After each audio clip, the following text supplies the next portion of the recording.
On Saturday afternoon, March 11th, 30 CE, Jesus preached his last sermon at Pella. This was one of the Master's most important talks. He discussed in detail the kingdom of heaven, which he endeavored to establish among the followers of his day, a spiritual kingdom that was meant to continue to flower and flourish in the hearts of his followers long after his time on earth was finished. Jesus carefully clarified his teachings about the kingdom. He discussed it from several viewpoints and in light of the varied meanings in which the term had been used and understood up to that time.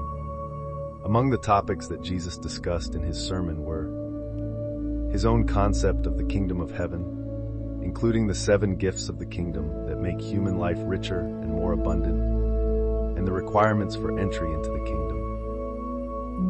The kingdom of heaven in relation to righteousness, including the 4 steps of inner righteousness that include both God's forgiveness of man and man's forgiveness of his fellows, and the 5 phases of the kingdom and the 5 cardinal features of the kingdom.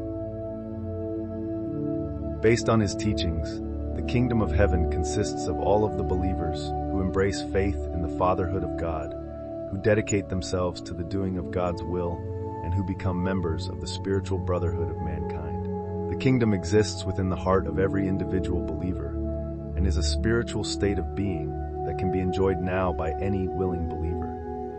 It is the realization of the spiritual joy of the acceptance of divine sonship. Jesus also taught his followers to pray, "Your kingdom come, your will be done," and sought to persuade them to abandon the use of the term kingdom of God in favor of the more practical equivalent, the will of God, but he did not succeed. At the time of Jesus' life on earth, the Jewish people firmly based their idea of the kingdom of heaven on the idea of a Messiah who would appear to establish an age of Jewish triumph.